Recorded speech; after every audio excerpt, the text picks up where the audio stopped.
Hello students. तो आज है हमारा day 28 JEE 40 day crash course series का। और आज का हमारा लेक्चर है जनरल ऑर्गेनिक केमिस्ट्री। तो ये है डिस्क्लेमर। तो आज के लेक्चर में हम देखेंगे आईयूपैक सिस्टम के बारे में। तो स्टार्ट करते हैं इंट्रोडक्शन से। तो सबसे पहले देखो, अगर हम बात करें ट्रिवियल सिस्टम के बारे में, तो पहले ऑर्गेनिक कंपाउंड्स का नाम डिस्कवरर की मर्जी से रखा जाता था और इसका कोई एक सिस्टम नहीं था। ठीक है, तो जो भी डिस्कवरर की मर्जी होती थी उस अकॉर्डिंग वो नेम रखा जाता था। जैसे अगर मान लो कोई नया कंपाउंड अगर ढूंढना है तो मैं उसका जो नाम है वो अपनी पसंद से रख सकते हैं। ठीक है, उस इन नेम्स का कोई भी कॉमन नेम नहीं होता था। तो अब क्या हुआ कि जब बहुत सारे कंपाउंड्स डिस्कवर होने लगे तो उनको याद रखना और उनके बारे में बात करना मुश्किल हो गया। तो फिर हमें एक सिस्टमैटिक सिस्टम की जरूरत पड़ी। फिर हमारे पास आया आईयूपैक सिस्टम। ठीक है, तो 1957 में international union of pure and applied chemistry, जिसको हम IUPAC बोलते हैं, इन्होंने एक सिस्टमैटिक स्कीम बनाई जिससे ऑर्गेनिक कंपाउंड्स को उनके स्ट्रक्चर के बेसिस पर नाम दिया जा सकता था। ठीक है, तो अगर हम बात करें इस आईयूपैक सिस्टम की, तो इस नए सिस्टमैटिक तरीके को आईयूपैक सिस्टम ऑफ नॉमेनक्लेचर कहते हैं। तो इस सिस्टम में रूल्स सेट किए गए जिससे ऑर्गेनिक मॉलिक्यूल्स को उनके स्ट्रक्चर से नाम मिल सके। ठीक है, तो अब अगर हम यहाँ पे बात करते हैं तो एक आईयूपैक नेम जो है वो दो पार्ट से मिलकर बनता है। एक होता है प्रीफिक्सेस, एक होता है सफिक्सेस। अब अगर हम प्रीफिक्सेस की बात करें तो ये बताता है कि कंपाउंड में कौन सा सब्स्टिट्यूएंट लगा हुआ है, मतलब कौन सा सब्स्टिट्यूएंट ब्रांच या साइड ग्रुप में लगा हुआ है। और अगर मैं सफिक्सेस की बात करूं तो ये बताता है कि कंपाउंड में कौन सा फंक्शनल ग्रुप प्रेजेंट है, अल्कोहल है या कार्बोक्सिलिक एसिड है या कीटोन है। तो ये हमें बताता है सफिक्सेस। ठीक है, तो अब अगर हम आगे चलते हैं इसमें, तो अगर हम देखें तो फंक्शनल ग्रुप को प्रीफिक्सेस के थ्रू इंडिकेट किया जाता है। ठीक है, अब कुछ फंक्शनल ग्रुप्स जो हैं वो हमेशा इंडिकेट किए जाते हैं by the prefixes instead of secondary suffixes. ठीक है, तो यहाँ पे क्या हुआ, केमिस्ट्री में जनरली जो सबसे इंपॉर्टेंट फंक्शनल ग्रुप होता है उसके लिए हम सफिक्स यूज करते हैं। ठीक है, जैसे कि अगर सपोज अल्कोहल है तो अल्कोहल के लिए हम क्या यूज करेंगे, नेम के आखिर में हम यूज करेंगे OL। लेकिन यहाँ पे एक्सेप्शन क्या है, कुछ ग्रुप्स जो हैं जो हम इस कमिंग टेबल में डिस्कस करेंगे, ये जो ग्रुप्स हैं जो इस टेबल में दिए हैं ये इतने इंपॉर्टेंट नहीं होते हैं कि इनको सफिक्स मिल सके। तो इसीलिए इन ग्रुप्स को हमेशा सब्स्टिट्यूएंट माना जाता है, मतलब साइड ब्रांच या फिर साइड ग्रुप, और इनका नाम प्रीफिक्स के रूप में यूज होता है। ठीक है, तो प्रीफिक्स मतलब नाम के शुरू में जो लगने वाला वर्ड होता है। तो वो ही यहाँ पे लिखा हुआ है कि कुछ फंक्शनल ग्रुप्स जो होते हैं वो हमेशा इंडिकेट किए जाते हैं प्रीफिक्सेस से इंस्टेड ऑफ सेकेंडरी सफिक्स। जैसे कि अगर हम इस टेबल में बात करें तो हमारे पास क्या है, यहाँ पे NO2। ठीक है, तो NO2 की बात करें तो इसका प्रीफिक्स क्या होगा, नाइट्रो।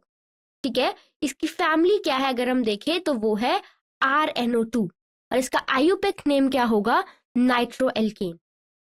ठीक है, तो देखो यहाँ पे क्या होगा, अगर कंपाउंड में NO2 ग्रुप जो है अगर आपको दिखे तो उसको नाइट्रो कहकर मेन चेन के नाम से आपको उसको पहले लगा देना है। जैसे कि सपोज आपके पास है CH3NO2 तो आप इसको क्या बोलोगे, नाइट्रोमीथेन। ठीक है, अब अगर हम OR से समझे तो OR यहाँ पे क्या है, ईथर। ठीक है, तो OR का मतलब है यहाँ पे एल्कोक्सी। तो इसमें क्या होता है, इसमें 2 कार्बन चेन ऑक्सीजन से जुड़ी हुई होती है। तो जो छोटी चेन होती है उसको हम एल्कोक्सी बना देते हैं, जिसमें हम alkoxy as a prefix use करते हैं। और जो बड़ी चेन होती है उसको हम एल्केन रहने देते हैं। एल्केन जो हमारी क्या है, मेन चेन है। ठीक है, जैसे कि सपोज अगर हमारे पास है CH3 OCH3, तो इसमें तो क्या है, दोनों तरफ ऑक्सीजन के CH3 और CH3 प्रेजेंट है। तो हम इसको सिंपली एज एल्कोक्सी एल्केन लिख सकते हैं। तो हम लिखेंगे इसको मिथॉक्सी मीथेन। लेकिन अगर R और R' सेम नहीं है, ठीक है, तो जैसा कि मैंने बताया कि छोटी चेन को एल्कोक्सी बना दो और बड़ी चेन को पेरेंट एल्केन बना दो।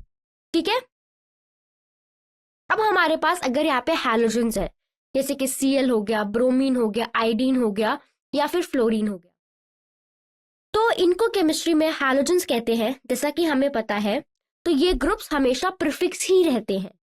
अगर हमारे पास सपोज Cl है तो उसका प्रीफिक्स क्या होगा, क्लोरो।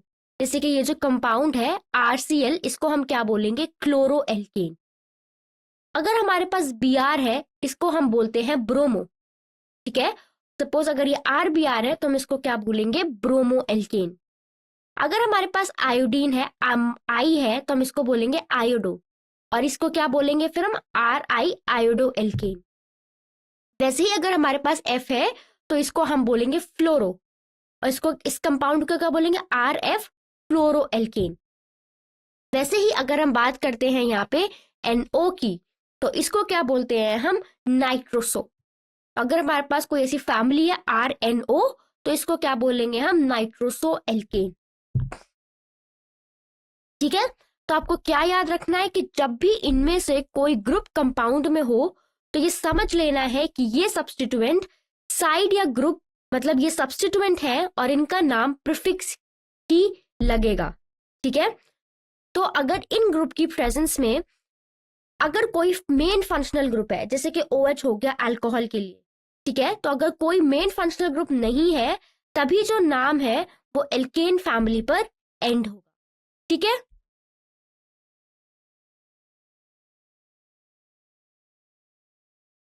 अब हम आगे देखते हैं, यहाँ पे हम बात करेंगे सेकेंडरी सफिक्स के बारे में। ठीक है, तो सेकेंडरी सफिक्स क्या होता है, सेकेंडरी सफिक्स को ऑर्गेनिक कंपाउंड में मेन फंक्शनल ग्रुप की पहचान कराने के लिए यूज किया जाता है। इसका मतलब ये है कि जब कंपाउंड में एक से ज्यादा ग्रुप्स हो सकते हैं तो प्रायोरिटी ऑर्डर में जो सबसे ऊपर आता है उसके लिए सफिक्स हम लगाते हैं। ठीक है, यही ग्रुप कंपाउंड का नेम जो है वो डिफाइन करता है। तो सफिक्स जो है वो हमेशा पेरेंट एल्केन नेम के एंड में लगाते हैं। ठीक है, जैसे कि अगर हमारे पास अल्कोहल है तो एल्केन का ई हटा के हम क्या लिख देते हैं, OL लिख देते हैं। ठीक है, अब आप ये टेबल देखोगे, ये टेबल ये बता रहा है कि किस फंक्शनल ग्रुप फैमिली के लिए क्या सफिक्स यूज होता है और उस फैमिली का IUPAC जनरल नेम क्या बनता है। ठीक है, अगर हमारे पास अल्कोहल है, ठीक है, तो अल्कोहल में कौन सा ग्रुप प्रेजेंट होता है, हाइड्रोक्सिल OH ग्रुप। ठीक है, तो अल्कोहल के केस में क्या होगा कि अगर कंपाउंड में OH ग्रुप लगा है तो वो अल्कोहल फैमिली का है। ठीक है, और उसमें क्या करेंगे कि हम एल्केन का जो ई होगा उसको हम OL से रिप्लेस कर देते हैं। तो अल्कोहल के केस में सफिक्स क्या होता है, OL। तो जो IUPAC नेम होता है फैमिली का उसको हम क्या बोलते हैं, एल्कनॉल। ठीक है, तो लास्ट में क्या लग जाता है, OL लग जाता है। वैसे ही अगर मैं यहाँ पे अमीन्स की बात करूं तो अमीन्स के केस में क्या होता है, अमीन्स के केस में हम यहाँ पे सफिक्स लगाते हैं अमीन। ठीक है, तो यहाँ पे जो IUPAC नेम होगा फैमिली का उसको हम क्या बोलेंगे इस केस में, एल्कन अमीन। ठीक है, अब अगर हमारे पास एल्डिहाइड है तो एल्डिहाइड के केस में क्या होता है कि अगर एल्डिहाइड है तो उसके लिए सफिक्स यूज करते हैं AL। तो हमारा जो IUPAC नेम होगा वो क्या बनेगा, एल्कनल। ठीक है, अब अगर हम कीटोन की बात करें तो हमारे पास RCOR कोई ग्रुप है तो वो कीटोन प्रेजेंट है उसमें, तो इसके लिए सफिक्स का यूज होता है ONE। तो यहाँ पे क्या है, उसका IUPAC नेम होगा एल्कनन। वही अगर मैं कार्बोक्सिलिक एसिड्स की बात करूं तो कार्बोक्सिलिक एसिड में हम क्या सफिक्स यूज करेंगे, OIC एसिड। ठीक है, तो इसके लिए क्या होगा, एल्केनोइक एसिड होगा। वहीं अगर मैं अमाइड्स की बात करूं तो अमाइड्स में क्या है, CONH। ठीक है, तो उस केस में क्या होगा कि अगर हमारे पास अमाइड प्रेजेंट है तो आयुपेक नेम क्या होगा, एल्केनामाइड। वैसे अगर हमारे पास एसिड हलाइड प्रेजेंस है उसमें सफिक्स क्या यूज करते हैं, OYL हलाइड, तो हम इसको क्या बोलेंगे, एल्कोनिल हलाइड। वैसे ही अगर हमारे पास एस्टर प्रेजेंट है तो हम सफिक्स क्या यूज करते हैं, OAT, तो हम इसको क्या बोलते हैं, एल्काइल एल्कोनेट। और अगर हमारे पास नाइट्रोस प्रेजेंट है, C ट्रिपल बॉन्ड एंड, तो उस केस में हम क्या करते हैं, इसको लिखते हैं नाइट्राइल, तो आयुपेक नेम क्या होगा, एल्केन नाइट्राइल। ठीक है, तो आपको इसमें क्या याद ध्यान में रखना है कि अगर हम सफिक्स के बारे में बात करें तो सिर्फ मेन और मोस्ट इंपॉर्टेंट फंक्शनल ग्रुप के लिए यूज होता है। ठीक है, और अगर प्रीफिक्स की बात करें तो कम इंपॉर्टेंट ग्रुप्स के लिए ये यूज होता है जो हमेशा सब्स्टिट्यूएंट होते हैं। तो आपको ये सारी फैमिलीज जो है, जो भी हमने डिस्कस करी, इनके सफिक्स आपको पता होना चाहिए। ठीक है, अब यहाँ पे हम classification of carbon and hydrogen atoms के बारे में बात करते हैं। तो यहाँ पे देखो हम क्या देखेंगे, सबसे पहले हम यहाँ पे बात करेंगे प्राइमरी कार्बन एटम्स के बारे में। ठीक है, तो प्राइमरी कार्बन एटम क्या होता है, ये वो कार्बन होता है जो सिर्फ एक और कार्बन से अटैच्ड होता है, इसको हम क्या बोलते हैं, प्राइमरी कार्बन एटम। वहीं अगर मैं बात करूं सेकेंडरी कार्बन एटम की, तो सेकेंडरी कार्बन एटम वो कार्बन एटम है जो दो और कार्बन से अटैच्ड होता है। और अगर मैं बात करूं टर्शरी कार्बन एटम की, तो टर्शरी कार्बन एटम वो कार्बन है जो फर्दर 3 और कार्बन से अटैच्ड होता है। और वहीं अगर हम बात करें क्वाटरनरी कार्बन की, तो क्वाटरनरी कार्बन वो कार्बन होता है जो 4 और अदर कार्बन से अटैच्ड। ठीक है, तो ये कार्बन का क्लासिफिकेशन है, प्राइमरी, सेकेंडरी, टर्शरी और क्वाटरनरी। अब अगर हम फर्दर यहाँ पे बात करते हैं किसकी, हम बात करते हैं यहाँ पे प्राइमरी हाइड्रोजन के बारे में। ठीक है, तो अगर हम प्राइमरी हाइड्रोजन के केस में बात करेंगे तो प्राइमरी हाइड्रोजन वो हाइड्रोजन होता है जो अटैच्ड होता है प्राइमरी कार्बन से। ठीक है, और प्राइमरी कार्बन कौन सा कार्बन होता है, जो सिर्फ एक और कार्बन से जुड़ा हुआ होता है। वहीं अगर मैं बात करूं सेकेंडरी हाइड्रोजन की, तो सेकेंडरी हाइड्रोजन वो हाइड्रोजन है जो सेकेंडरी कार्बन से जुड़ा है। और सेकेंडरी कार्बन क्या है, ये वो कार्बन है जो दो दूसरे कार्बन से जुड़ा है। वहीं अगर हम बात करें टर्शरी हाइड्रोजन की, तो टर्शरी हाइड्रोजन किससे अटैच्ड है, टर्शरी कार्बन से। और टर्शरी कार्बन क्या कार्बन है, वो कार्बन जो 3 दूसरे कार्बन से जुड़ा है। और वहीं अगर हम बात करें फर्दर अल्फा कार्बन की, तो अल्फा कार्बन क्या होता है, अल्फा कार्बन, इसको अगर हम बात करें अल्फा, बीटा, गामा के बारे में, तो ये फंक्शनल ग्रुप के रेफरेंस में होता है। अल्फा कार्बन ये वो कार्बन है जो फंक्शनल ग्रुप जैसे OH हो गया या COOH हो गया से डायरेक्टली अटैच्ड हो, वो कार्बन होता है अल्फा कार्बन। बीटा कार्बन क्या है, बीटा कार्बन वो कार्बन है जो डायरेक्टली अल्फा कार्बन से अटैच्ड है। ठीक है, अल्फा हाइड्रोजन क्या है, अल्फा हाइड्रोजन वो हाइड्रोजन है जो अल्फा कार्बन पर लगे। और बीटा हाइड्रोजन कौन से हाइड्रोजन है, ये वो हाइड्रोजन है जो बीटा कार्बन से लगे हुए हैं। ठीक है, अब देखो आपको ये एक इमेज दी गई है। अब यहाँ पे देखो, अगर मैं बात करूं कि ये जो कार्बन है वो डायरेक्टली इस फंक्शनल ग्रुप से अटैच्ड है। कौन सा फंक्शनल ग्रुप है, ये एल्डिहाइड है। क्योंकि ये कार्बन डायरेक्टली इस कार्बन से अटैच्ड है तो इसीलिए हम इस कार्बन को बोलते हैं अल्फा कार्बन। ठीक है, और इससे ये जो हाइड्रोजन अटैच है इस वाले कार्बन से, ये हो जाएंगे अल्फा हाइड्रोजन। वैसे ही ये वाला जो कार्बन है ये डायरेक्टली अटैच्ड है इस अल्फा कार्बन से, तो ये कार्बन क्या हो गया, बीटा कार्बन। और इस कार्बन पे ये जो हाइड्रोजन अटैच्ड है इनको हम बोलते हैं बीटा हाइड्रोजन। ठीक है, दूसरा एग्जांपल देखो, ये जो कार्बन है ये डायरेक्टली इस फंक्शनल ग्रुप से अटैच्ड है। कौन सा है ये, कार्बोक्सिलिक एसिड। ठीक है। और ये वाला कार्बन जो डायरेक्टली इस वाले फंक्शनल ग्रुप से अटैच्ड है, इसको क्या बोलते हैं हम? Alpha carbon. और ये जो हाइड्रोजन अटैच्ड है इस कार्बन से, ये क्या हो गया? Alpha hydrogen. और ये जो कार्बन डायरेक्टली इस कार्बन से अटैच्ड है, जो अल्फा कार्बन है, उसको बोलेंगे बीटा कार्बन। और इसके हाइड्रोजन क्या होंगे? Beta hydrogen. सिमिलरली यहाँ पे देखो, ये वाला कार्बन इस वाले फंक्शनल ग्रुप से डायरेक्टली अटैच्ड है, तो ये अल्फा कार्बन। और ये जो कार्बन है ये डायरेक्टली अल्फा कार्बन से अटैच्ड है, तो ये क्या हो गया? Beta hydrogen. ठीक है। अब अगर मैं पूछती हूँ कि ये कार्बन प्राइमरी कार्बन है, सेकेंडरी, टर्शियरी, क्वार्टिनरी, बताओ क्या होगा? ये वाला कार्बन जो है वो सिर्फ एक और कार्बन से डायरेक्टली अटैच्ड है, तो ये कार्बन क्या हो गया? हमारा प्राइमरी कार्बन। वैसे ही इस कार्बन को देखो, ये कार्बन भी सिर्फ एक और कार्बन से अटैच्ड है, तो ये भी कैसा है? हमारे पास प्राइमरी कार्बन। ठीक है। तो ऐसे आपको इनका आइडेंटिफिकेशन जो है वो आना चाहिए।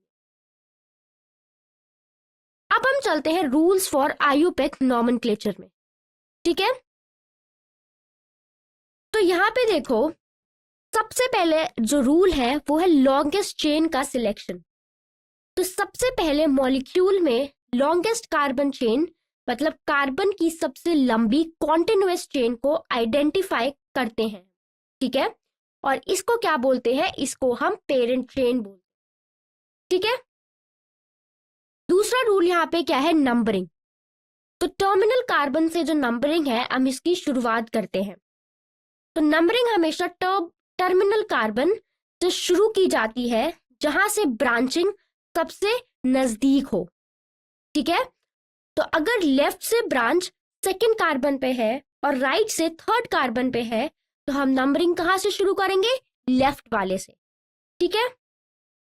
थर्ड रूल यहाँ पे क्या है कि अगर दो सब्स्टिट्यूएंट्स इक्विवेलेंट पोजीशंस पर है, तो नंबरिंग उस तरफ से शुरू की जाती है जहां से अल्फाबेटिकल ऑर्डर में पहले आने वाला सब्स्टिट्यूएंट नजदीक हो। ठीक है। अगर हमारे पास थर्ड पोजीशन पर इथाइल और थर्ड पोजीशन पर मिथाइल लगा हो, तो क्योंकि अल्फाबेटिकली ई पहले आता है एम से, तो इसीलिए इथाइल को कम नंबर मिलना चाहिए। ठीक है। रूल 4 क्या कहता है कि अगर दो चेन की लेंथ बराबर हो, तो उस चेन को सिलेक्ट करना चाहिए जिसमें मोर नंबर ऑफ साइड चेन्स हो। ठीक है। ऐसा क्यों? क्योंकि ज्यादा ब्रांचेस होने से नाम लिखना और उसको आइडेंटिफाई करना जो है वो आसान हो जाता है। ठीक है। नेक्स्ट रूल क्या कहता है कि अगर कंपाउंड में फंक्शनल ग्रुप, जैसे कि अल्कोहल, कोई भी फंक्शनल ग्रुप प्रेजेंट हो, तो कार्बन चेन की नंबरिंग इस तरह से की जाती है कि functional group attached carbon atom को हम लोएस्ट पॉसिबल नंबर दें। ठीक है। मतलब फंक्शनल ग्रुप को सबसे ज्यादा प्रायोरिटी जो है वो दी जाती है। ठीक है।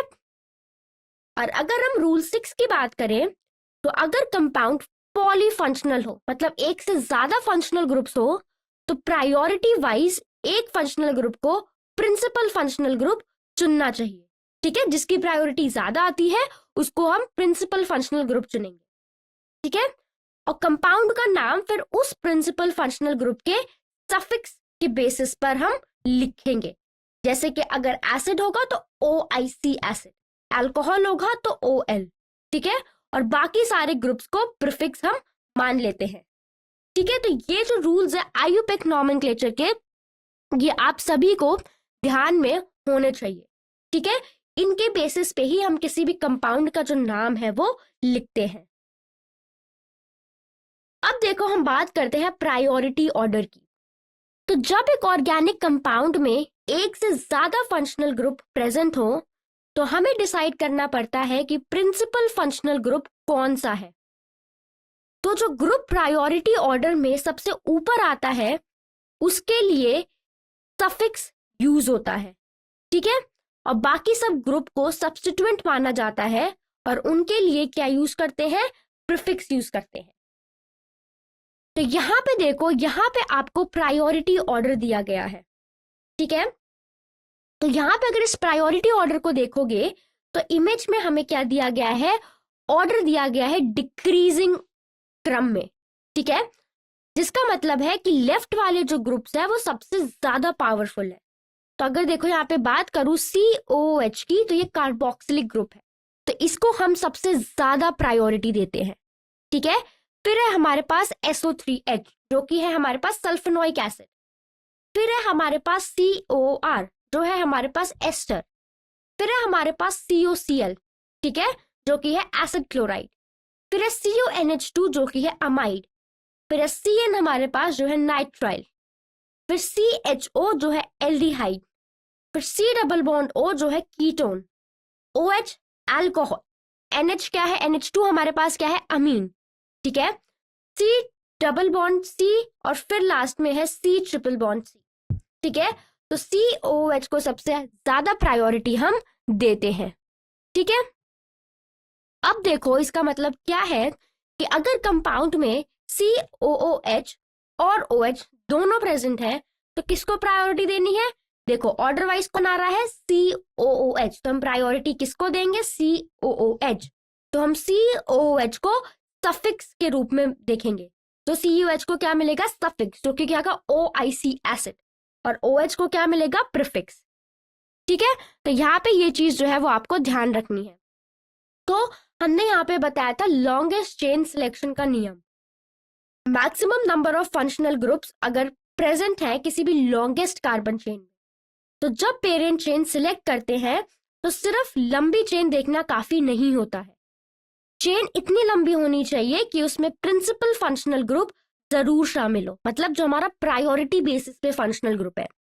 और अगर एक से ज्यादा फंक्शनल ग्रुप है तो कोशिश करनी चाहिए कि ज्यादा से ज्यादा ग्रुप उस सिलेक्टेड लॉन्गेस्ट कार्बन चेन के अंडर आ सके। ठीक है, अब देखो, अब हमें यहाँ पे कुछ एग्जाम्पल्स दिए हैं। अब यहाँ पे ध्यान से देखो, ठीक है, इस इमेज को देखो, यहाँ पे आपको कितने फंक्शनल ग्रुप दिख रहे हैं।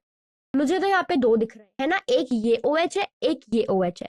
तो OH क्या है यहाँ पे, मतलब अल्कोहल। तो अल्कोहल यहाँ पे हमारा क्या है, प्रिंसिपल फंक्शनल ग्रुप है। ठीक है, क्योंकि इसके अलावा कोई और फंक्शनल ग्रुप प्रेजेंट नहीं है। अब आती है चेन सिलेक्शन की बारी। तो चेन को ऐसे चुनो कि OH वाले कार्बन जो है वो उसमें शामिल हो और चेन सबसे लंबी। ठीक है, अब देखो, तो हम किसको कार्बन चेन मतलब पेरेंट चेन माने, तो ऑब्वियसली हम इस वाली चेन को पेरेंट चेन मानेंगे, है ना। कितने हैं, 1 2 3 4 5।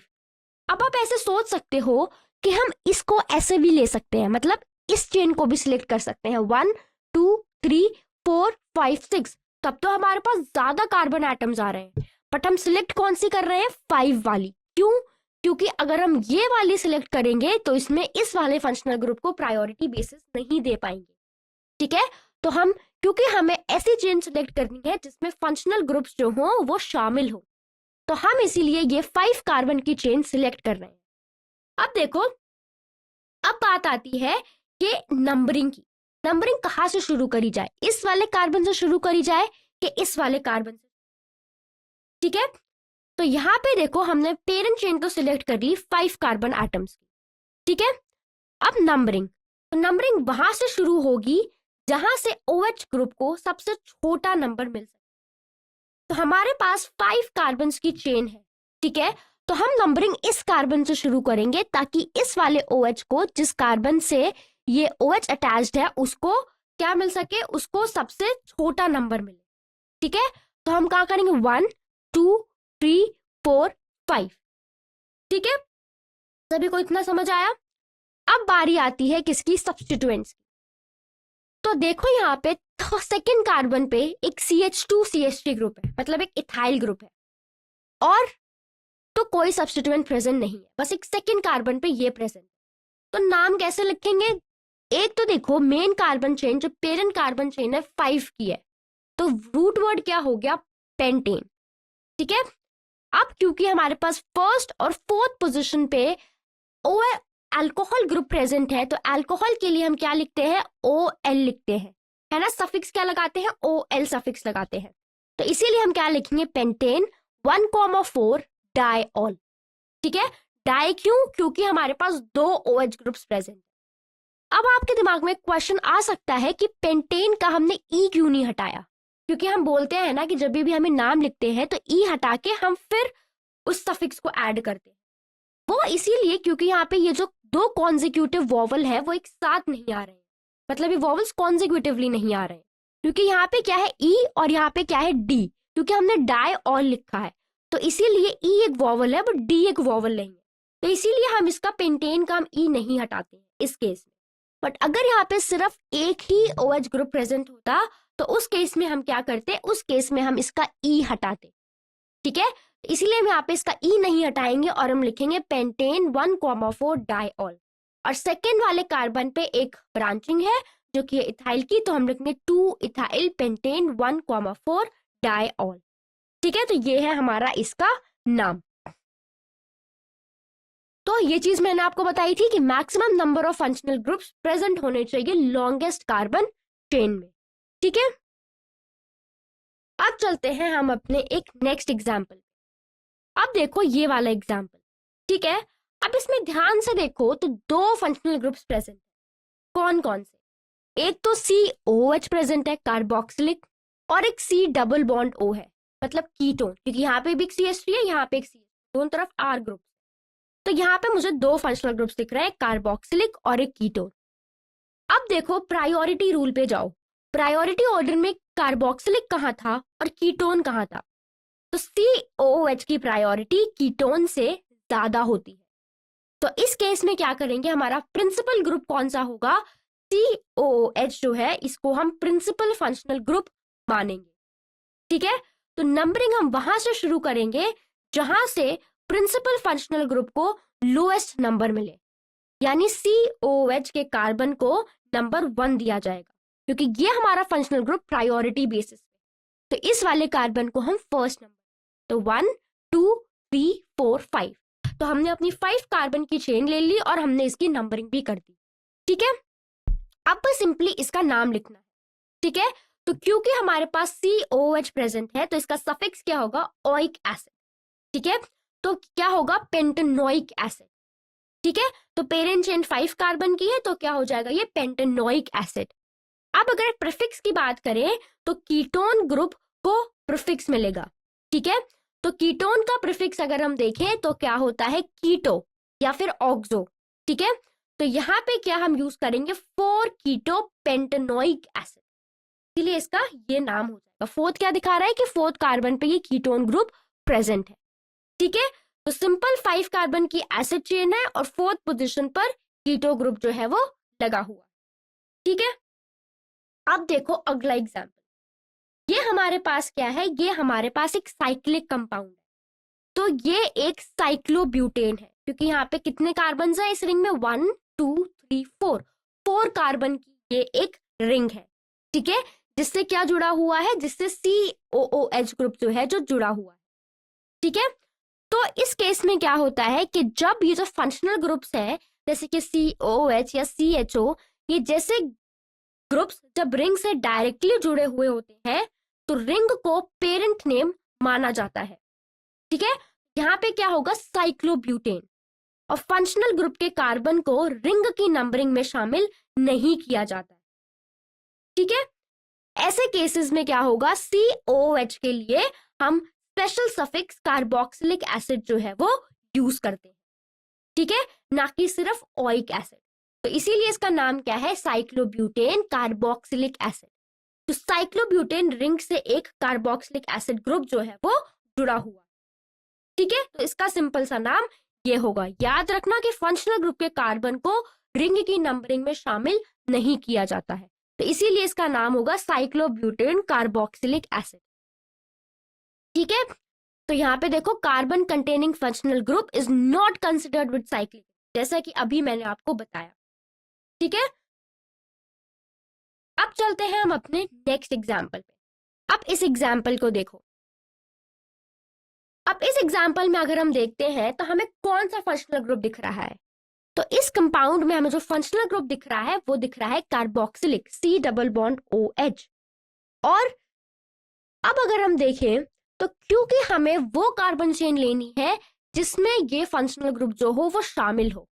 ठीक है, तो हम कौन सी कार्बन चेन लेंगे? देखो 1 2 3 और 4, हम ये वाली कार्बन चेन लेंगे, ना कि ये बेंजीन वाली। बेंजीन में 6 कार्बन एटम्स है, लॉन्गेस्ट चेन है, बट अगर हम इसको लेंगे तो उसमें ये फंक्शनल ग्रुप शामिल नहीं है, तो इसीलिए हम ये वाली कार्बन चेन लेंगे। ठीक है, तो इस कंपाउंड में एक 4 कार्बन स्ट्रेट चेन है, जिसके फर्स्ट कार्बन पर एक COH है और सेकंड कार्बन पर बेंजीन है। ठीक है, तो अगर कार्बोक्सिलिक ग्रुप प्रेजेंट है इस केस में, तो क्या सफिक्स होगा हमारे पास? Oic acid. और नंबरिंग वहां से शुरू होगी जहां से फंक्शनल ग्रुप को लोएस्ट पॉसिबल नंबर मिले। ठीक है, तो इसलिए नंबरिंग कहां से शुरू होगी? इस वाले कार्बन से शुरू होगी। तो पेरेंट चेन 4 कार्बन की है, तो ब्यूटेन प्लस ओइक एसिड, तो ब्यूटेनोइक एसिड। देखो यहाँ पे हमने ब्यूटेन का ई हटा के ओइक एसिड लिखा है। ठीक है, और फिर क्या है यहाँ पे? देखो सब्स्टिट्यूएंट सेकेंड पोजीशन पर फिनाइल ग्रुप है, तो 2 फिनाइल ब्यूटेनोइक एसिड। ठीक है, तो सिंपल सा है, ये 4 कार्बन की एसिड चेन है और सेकेंड पोजीशन पर एक फिनाइल ग्रुप जो है वो लगा हुआ। तो यहाँ पे देखो, अगर फंक्शनल ग्रुप बेंजीन रिंग से डायरेक्टली अटैच्ड नहीं है, तो बेंजीन रिंग में चेन पर एक सब्स्टिट्यूएंट या ब्रांच की, तो बेंजीन रिंग मेन चेन में एक सब्स्टिट्यूएंट या ब्रांच रिंग की तरह या ब्रांच की तरह ये एक्ट करता है। ठीक है, इस केस में रिंग को फिनाइल ग्रुप कहते हैं, जो इंडिकेट करता है कि ये एक साइड ग्रुप है, ना कि हमारा मेन स्ट्रक्चर। ठीक है, तो स्टूडेंट्स अब हम कुछ प्रैक्टिस क्वेश्चंस डिस्कस करेंगे। ठीक है, 8 से लेके 14 तक। तो चलते हैं अपने सबसे पहले क्वेश्चन।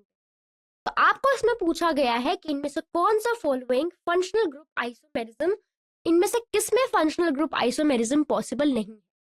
ठीक है, तो आपको ऑप्शंस क्या है? अल्कोहल, एल्डिहाइड, एल्काइल हैलाइड्स और साइनाइड।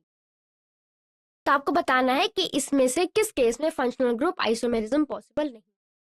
बताओ सही आंसर क्या होगा? इसका सही आंसर है ऑप्शन नंबर सी, जो कि है हमारे पास एल्काइल हैलाइड्स। अब देखो, सबसे पहले आइसोमेरिज्म क्या है?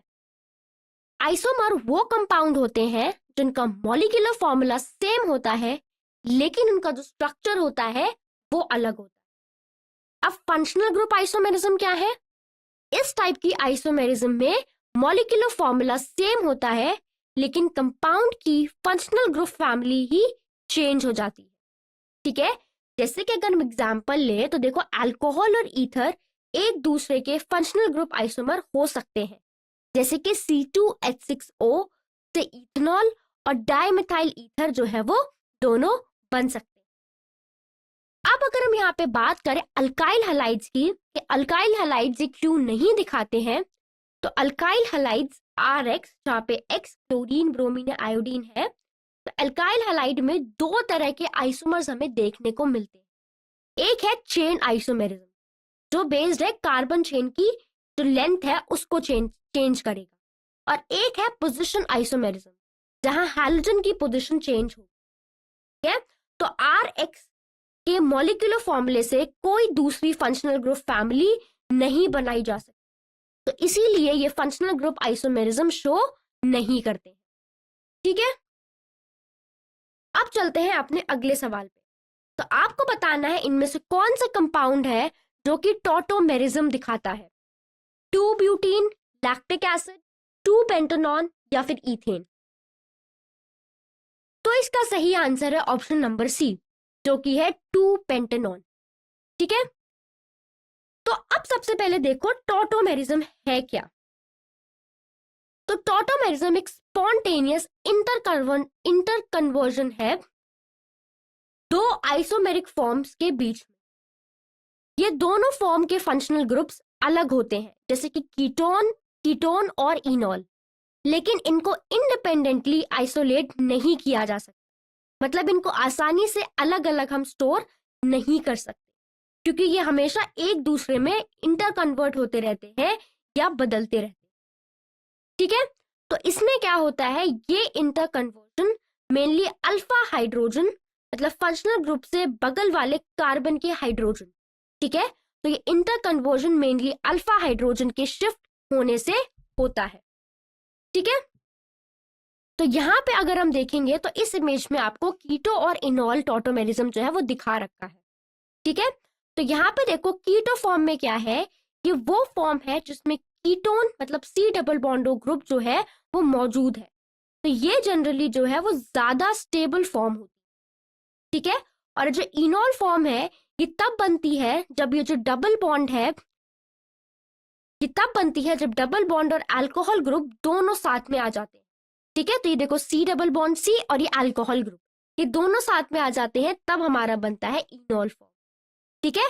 तो ये क्यों हो रहा है, ये अल्फा हाइड्रोजन के, मेनली अल्फा हाइड्रोजन के शिफ्ट होने से होता है। तो अल्फा हाइड्रोजन क्या है, ये जो फंक्शनल ग्रुप जिस कार्बन से अटैच्ड है वो अल्फा कार्बन है, और हाइड्रोजन जो इस कार्बन से अटैच्ड है वो है अल्फा हाइड्रोजन। तो ये इस अल्फा हाइड्रोजन के इंटर कन्वर्जन की वजह से होता है, ठीक है।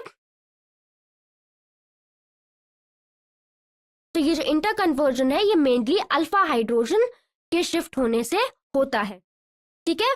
तो यहाँ पे अगर हम देखेंगे तो जो 2 पेंटेनॉन है ये दिखाता है टॉटोमेरिज्म। 2 पेंटेनॉन एक 5 कार्बन चेन का कीटोन है, ठीक है।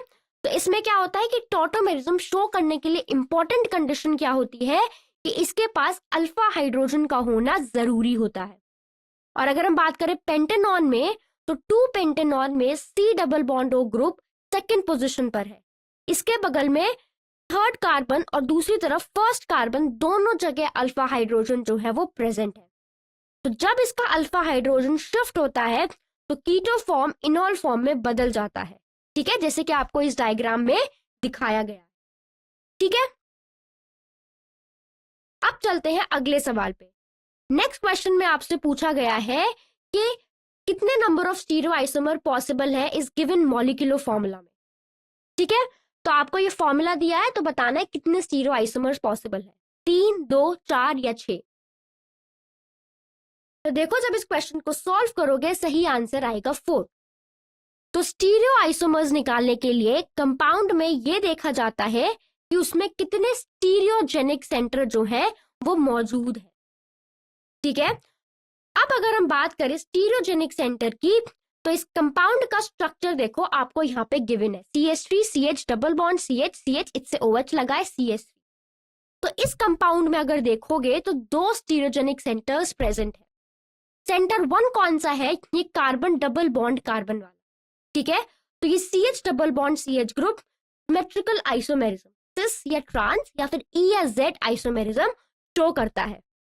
तो कंडीशन क्या है कि डबल बॉन्ड के हर कार्बन पर 2 अलग अलग ग्रुप्स अटैच्ड होने चाहिए, ठीक है। तो यहाँ पे देखो इस कार्बन पे एक तो हमारे पास क्या ग्रुप्स अटैच्ड है, CH3 है और H है, ठीक है। तो यहाँ पे CH3 और H दोनों कार्बन पर अटैच्ड है, तो इसीलिए यहाँ पे क्या हो गया, ये एक स्टीरियोजेनिक सेंटर है, ठीक है। सेंटर 2 हमारे पास क्या है, कायरल कार्बन। तो हमारे पास ये जो कार्बन है, ये वाला कार्बन, ये क्या है हमारे पास कायरल कार्बन। तो कायरल कार्बन क्या है, ये वो कार्बन एटम है जो 4 अलग अलग ग्रुप से जुड़ा है। तो यहाँ पे ये कार्बन के पास एक H है, एक OH है, एक CH3 है और CH3 CH double bond CH groups जो है वो प्रेजेंट है। तो सारे ग्रुप्स अलग अलग है।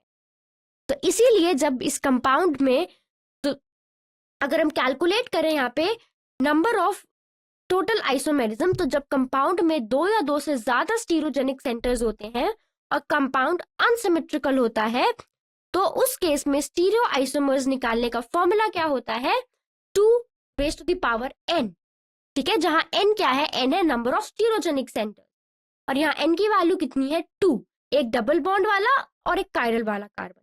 तो 2 की पावर 2 कितना हो गया, 4 हो गया, ठीक है। तो इस कंपाउंड के लिए टोटल 4 स्टीरियो आइसोमर्स जो है वो पॉसिबल है, ठीक है। तो यहाँ पे अगर आप देखोगे तो 4 पॉसिबल होते हैं। कैसे बनेंगे, एक तो E फॉर्म प्लस एक R कॉन्फ़िगरेशन, एक E form plus S configuration, एक Z form plus R configuration और एक Z form plus S configuration, ठीक है। अब देखो अगला सवाल। नेक्स्ट क्वेश्चन में आपको क्या पूछा गया है कि 3 मिथाइल पेंटूइन जब रिएक्शन करता है HBr के साथ पेरोक्साइड की प्रेजेंस में तो एक एसिड एडिशन प्रोडक्ट बनाता है।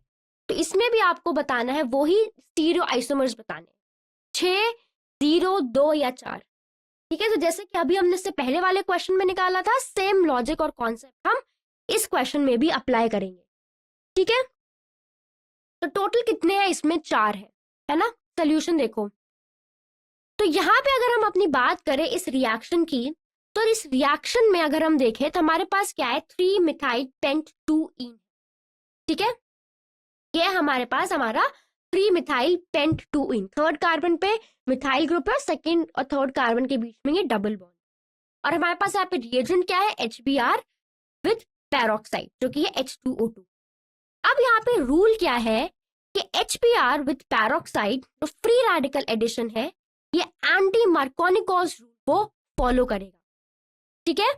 तो यहाँ पे क्या होगा, according to anti Markovnikov rule, इसमें जो नेगेटिव पार्ट है, मतलब जो Br है, तो नेगेटिव पार्ट डबल बॉन्ड के उस कार्बन एटम से जुड़ता है जिसके पास ज्यादा नंबर ऑफ हाइड्रोजन होते हैं, ठीक है।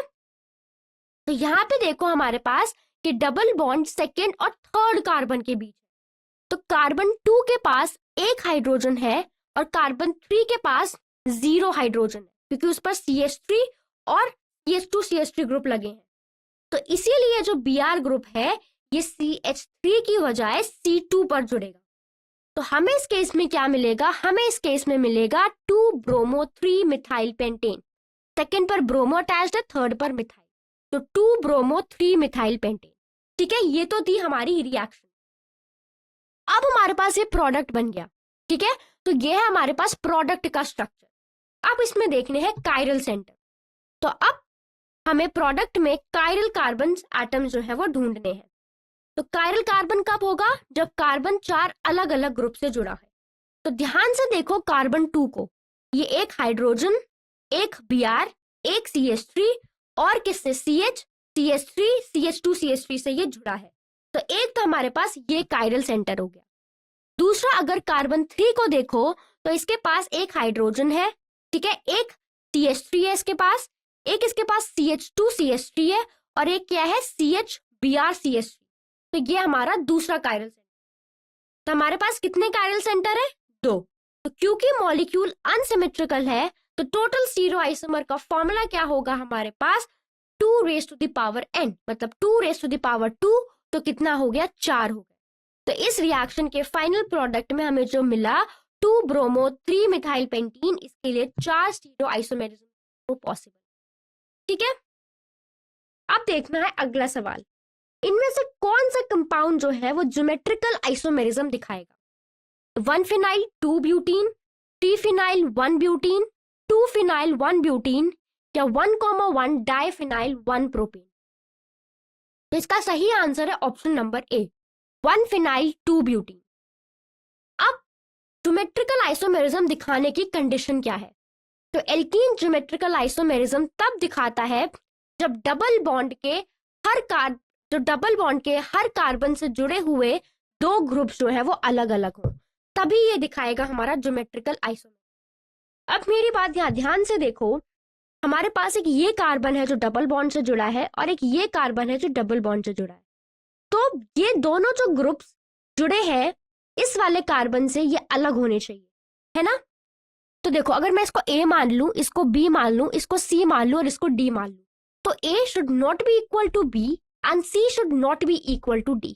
तो यहाँ पे देखो क्या कंडीशन सेटिस्फाई हो रही है, ये क्या है, हाइड्रोजन, और यहाँ पे क्या है, ये CH2PH, मतलब दोनों ग्रुप्स अलग अलग है। इस वाले कार्बन पे देखो एक जगह CH3 और एक जगह H है।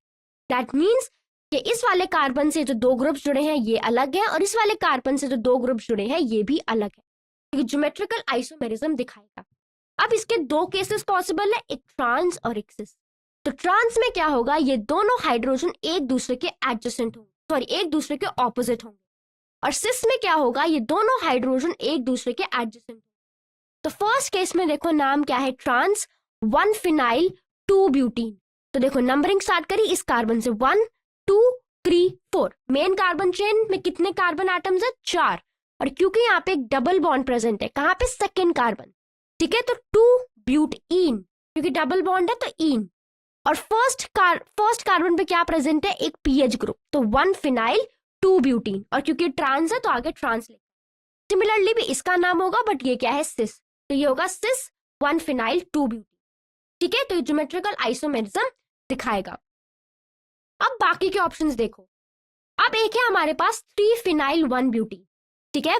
तो इस केस में देखो इस वाले कार्बन के दोनों ग्रुप सेम है, हाइड्रोजन हाइड्रोजन है, भले ही इस कार्बन के अलग है बट इसके तो सेम है ना, तो इसीलिए ये जो कंपाउंड है ये नहीं दिखाएगा ज्योमेट्रिकल आइसोमर। वैसे ही दूसरा देखो 2 फिनाइल 1 ब्यूटीन, इसमें भी देखो इस वाले कार्बन से 2 सेम ग्रुप जुड़े हैं, दोनों हाइड्रोजन हाइड्रोजन जुड़े, इसीलिए ये कंपाउंड भी नहीं दिखाएगा हमारा ज्योमेट्रिकल आइसोमेरिज्म। और जो हमारे पास लास्ट ऑप्शन है 1,1 डाइफिनाइल 1 प्रोपेन, ये क्या है, एक एल्केन है, मतलब ये सैचुरेटेड कंपाउंड है। तो सैचुरेटेड कंपाउंड में सिर्फ सिंगल बॉन्ड्स होते हैं और इसीलिए कार्बन कार्बन बॉन्ड्स के अराउंड फ्री रोटेशन ये अलाउ नहीं करते। तो ज्योमेट्रिकल आइसोमेरिज्म आमतौर पर उन कंपाउंड्स में होता है जिनमें एक बॉन्ड के अराउंड रिस्ट्रिक्टेड रोटेशन होती है, इसीलिए 1,1 डाइफिनाइल 1 प्रोपेन ज्योमेट्रिकल आइसोमेरिज्म नहीं शो करता है। ठीक है, अब चलते हैं अपने अगले सवाल पे। नेक्स्ट क्वेश्चन में आपको क्या पूछा गया है, इनमें से कौन सा कंपाउंड जो है वो मेटामेरिज्म दिखाएगा? HCOOCH3 C2H5 SC2H5 CH3OCH3 या फिर CH3OC2। ठीक है, तो इसका सही आंसर है ऑप्शन नंबर बी। अब सबसे पहले समझो मेटामेरिज्म क्या है। तो मेटामेरिज्म एक टाइप की स्ट्रक्चरल आइसोमेरिज्म है। तो मेटामर्स वो कंपाउंड्स होते हैं जिनका मॉलिक्यूलर फॉर्मूला और फंक्शनल ग्रुप सेम होता है, लेकिन फंक्शनल ग्रुप के दोनों तरफ लगे हुए एल्काइल ग्रुप्स की जो नेचर है या साइड है वो अलग होती है। ठीक है, उनकी नेचर या फिर उनका जो साइज होगा वो अलग अलग होगा। ठीक है, अब अगर हम बात करें तो मेटामेरिज्म उन ग्रुप्स में पॉसिबल है जो एक पॉलीवैलेंट एटम जैसे ऑक्सीजन, सल्फर या नाइट्रोजन से जुड़कर कंपाउंड का 2 या 2 से ज्यादा हिस्सों में उसको डिवाइड करते हैं। जैसे कि अगर हम एग्जांपल लें किसका, ईथर का ROR, थायोईथर्स का RSR, सेकेंडरी अमीन्स RNHR या फिर ईस्टर्स का RCOOR। ठीक है, तो यहाँ पे अगर देखो हमारे पास सेकंड क्या है, C2H5 SC2H5, तो ये क्या है, डाइइथाइल थायोईथर। ठीक है, तो इस कंपाउंड का अगर हम देखें तो टोटल फॉर्मूला क्या होगा, C4H10S, ये इस कंपाउंड का टोटल फॉर्मूला है। तो सल्फर एटम जो है, सल्फर एटम के दोनों तरफ यहाँ पे क्या है, इथाइल ग्रुप्स लगे हुए हैं। ठीक है, और ये एक थायोईथर फंक्शनल ग्रुप है और दोनों तरफ क्या लगे हैं, इथाइल ग्रुप्स लगे हुए हैं। जब हम इसके मेटामर की बात करेंगे तो इसका मेटामर तब बनेगा जब S के दोनों तरफ लगे एल्काइल ग्रुप्स की साइज जो है वो चेंज हो जाए, लेकिन टोटल कार्बन जो है वो 4, मतलब टोटल कार्बन सेम ही रहे। ठीक है, तो इसलिए जो मेटामेरिक फॉर्म होती है वो इसकी क्या होती है, CH3SC3S7, मतलब मिथाइल प्रोपाइल थायोईथर, ये इसकी मेटामेरिक फॉर्म होती है। ठीक है, तो यहाँ सल्फर के एक तरफ मिथाइल है और दूसरी तरफ क्या है, प्रोपाइल। तो मॉलिक्यूलर फॉर्मूला तो अभी भी सेम है, C4H10S, और फंक्शनल ग्रुप भी थायोईथर वो भी सेम है, लेकिन S के दोनों तरफ लगे ग्रुप्स है वो डिफरेंट, इसीलिए जो गिवन कंपाउंड है ये मेटा। ठीक है, अब चलते हैं अपने लास्ट क्वेश्चन पे, जो कि ये है कि नाइट्रोइथेन इनमें से क्या दिखाएगा, कौन सा आइसोमेरिज्म दिखाएगा, मेटामेरिज्म, ऑप्टिकल एक्टिविटी, टॉटोमेरिज्म या पोजिशन आइसोमेरिज्म? तो इसका सही आंसर होगा ऑप्शन नंबर सी, टॉटोमेरिज्म। ठीक है, टॉटोमेरिज्म क्या है, मैंने जैसा कि बताया था, तो टॉटोमेरिज्म वो है जिसमें 2 आइसोमेरिक फॉर्म स्पॉन्टेनियस इंटरकन्वर्जन से एक दूसरे में बदलते रहते हैं। ठीक है, इसमें फंक्शनल ग्रुप्स जो है वो अलग होते हैं और इन फॉर्म्स को इंडिपेंडेंटली आइसोलेट नहीं किया जाता। तो अब अगर हम बात करें नाइट्रोइथेन की, तो स्ट्रक्चर क्या है नाइट्रोइथेन का, ये स्ट्रक्चर है। ठीक है, CH3CH2NO2। ठीक है, अब अगर बात करें कंडीशन क्या होती है टॉटोमेरिज्म की, अल्फा हाइड्रोजन जरूरी होता है। टॉटोमेरिज्म शो करने के लिए कंपाउंड में अल्फा हाइड्रोजन का होना जरूरी है। ठीक है, यानी फंक्शनल ग्रुप जो NO2 है उससे जुड़ने वाले कार्बन पर हाइड्रोजन एटम का होना जरूरी। यहाँ पे है तो देखो इस वाले कार्बन से फंक्शनल ग्रुप जुड़ा है और इसके पास हाइड्रोजन जो है वो प्रेजेंट है। तो नाइट्रोइथेन में CH2 ग्रुप जो NO2 से जुड़ा है वो अल्फा कार्बन है और इस पर 2 अल्फा हाइड्रोजन एटम जो है वो प्रेजेंट है। ठीक है, तो नाइट्रोइथेन के ये अल्फा हाइड्रोजन के शिफ्ट होने के कारण ये क्या दिखाता है, टॉटोमेरिज्म दिखाता है। ठीक है, तो अगर हम इसकी बात करें ये CH3 CH2 NO2 वाले फॉर्म की, तो ये ज्यादा स्टेबल होता है। तो जब एक अल्फा हाइड्रोजन शिफ्ट होता है और कार्बन और नाइट्रोजन के बीच डबल बॉन्ड बन जाता है, तो ये ऐसी नाइट्रो फॉर्म बनाता है, जो कि ये होता है CH3 CH double bond NOHO। ठीक है, तो ये जो इमेज है आपको, ये इंटर कन्वर्जन दिखा रही है इन दोनों फॉर्म्स के बीच। तो क्योंकि नाइट्रोइथेन में अल्फा हाइड्रोजन एटम है, तो ये इसीलिए जो टॉटोमेरिज्म है ये इसको शो करता है। ठीक है, आई होप आपको समझ आया होगा। तो thank you so much students, I hope आज का लेक्चर आप सभी को समझ आया होगा। Thank you for your attention.